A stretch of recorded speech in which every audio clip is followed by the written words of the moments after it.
வணக்க மக்களே, சற்றுமுன் கிடைக்கப்பட்ட மிக முக்கிய தகவல் ஒன்று வெளியாகி இருக்கிறதா? எடப்பாடியின் மெகா சொதப்பல் என்ன?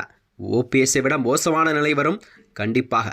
கேசி பழனிசாமியின் புது அப்டேட். வாங்க வீடியோவை முழுமையாக்கணும்.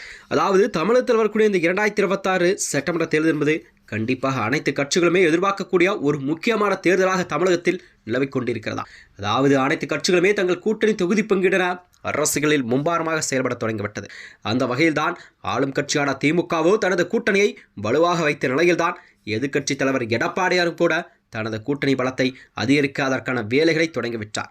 அதனைத் தொடர்ந்துதான் சென்னையில் அதாவது சட்டப்பேரவைத் தேர்தலில் திமுக தலைவரும் தமிழக முதலமைச்சருமான ஸ்டாலின் அவர்கள் தேர்தல் வியூகங்கள்லாம் அதிமுகவிலிருந்து நீக்கப்பட்ட முன்னாள் எம்பி கேசி பழனிசாமி அவர்கள் பாராட்டியுள்ளாராம். என்னவென்றால் சரியான பாதையில் எடப்பாடி பயணிக்க தவறுகிறார். இன்று ஓபிஎஸ்க்கு உள்ள நிலைக்கு விரைவில் கண்டிப்பாக இபிஎஸ்க்கும் வரும். அவருடைய நிலைமை இதைவிட மோசமாக இருக்கும் என்பதை அவர் ஒரு ஆணித்தரமான செய்தியாக போட்டப்படுகிறார். அது மட்டுமின்றி சட்டப்பேரவைத் தேர்தல் நெருங்கி வரும் சூழல் என்பது அனைத்து கட்சிகளுமே தேர்தல் வியூகங்களை வகுத்து ஒரு தீவிரமாக பணியாற்றி வருகிறார்கள். இந்நிலையில்தான் தேமுதிகவை அண்மையில் கூட திமுகவில் தனது கூட்டணியை இணைத்துக் கொண்டது.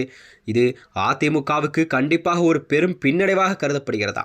ஏனெனில் இதுவரை அதிமுகவுடனே கூட்டணி வைத்த தேமுதிக இன்று முதன்முறை திமுகவுடன் தனது கூட்டணியை அறிவித்திருக்கிறது என்பது அரசியல் வட்டாரத்திலே ஒரு புதிய பரபரப்பை கிளப்பியிருக்கிறதா.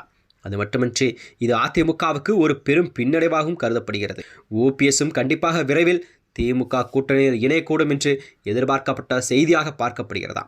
இந்நிலையில்தான் எடப்பாடி பழனிசாமியின் தேர்தல் கூட்டணி விவகாரத்தில் ஒரு தவறான வியூகங்களை கையாண்டு வருகிறார் என்றும் தேர்தலில் வெற்றி பெறுவது என்பதை நோக்கி ஒரு சரியான பாதையை அவர் பயணிக்கவில்லை என்றும் அதிமுகவின் முன்னாள் எம்பி கேசி பழனிசாமி அவர்கள் விமர்சனம் ஒன்றை வைத்திருக்கிறார்.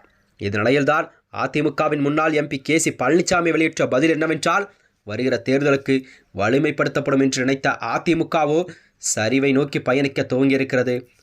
மகளிருக்கு 5000 ரூபாய் பிளஸ் மாதம் 2000 ரூபாய் என எடப்பாடி அவர்கள் முந்திக்கொன்று அறிவித்தது தவறு. மாறாக அதை தேர்தல் அறிக்கையில் சொல்லியிருக்கலாம். முன்கூட்டியே அறிவித்தபடி விளைவு ஸ்டாலின் அவர்கள் சுதாரித்துக் கொண்டு இப்பொழுதே அதை கொடுத்து விட்டார். இதை ஒரு பலவீனம் என்று கூறலாம். அதனால் பலனடைந்தவர்கள் வாக்கு தொகுதிக்கு சுமார் 10,000 திமுக கண்டிப்பாக கிடைக்கும். என்ஜே கூட்டணியில் வருவார்கள் என்று பெரிதும் எதிர்பார்க்கப்பட்ட தேமுதிக கூட சென்றது திமுகவுக்கு ஒரு பலம் சேர்க்கும் விதமாகத்தான் இதை பார்க்கப்படுகிறதா. அதிமுக இதுக்கு பலவீனப்படுத்துகிறது. தொண்டர்களும் சோர்வடை செய்கிறார்கள். இந்நிலையில்தான் குறைந்தபட்ச கூட்டணியாவது அனைவரும் ஒருங்கிணைக்கப்படுவார்கள் என்று எதிர்பார்த்திருந்த நிலையில் ஓபிஎஸ்ஸின் திமுகவை நோக்கி நகர்வு திமுகவுக்கு பலமாக இல்லையோ பொதுமக்கள் பார்வையில் அதிமுகவுக்கு பலவீனத்தை மட்டுமே ஏற்படுத்தியிருக்கிறது. வருகின்ற 2026 சட்டமன்ற தேர்தல் என்பது திமுகவின் கூட்டணி என்பது தமிழகத்திலே ஒரு வலுவான கூட்டணியாக பார்க்கப்படுகிறது. மேலும் ஓபிஎஸ் மற்றும் சசிகலா ஆகியோர் கூட திமுக பக்கம் அதிக இணைக்கூடும் என்ற வாய்ப்புகள் அதிகமாக இருப்பதாக பேசப்படுகிறது. மேலும் இது போன்ற வீடியோக்களை தெரிந்து கொள்ள நமது சேனலை மறக்காமல் சப்ஸ்கிரைப் செய்து கொள்ளும். நன்றி, வணக்கம்.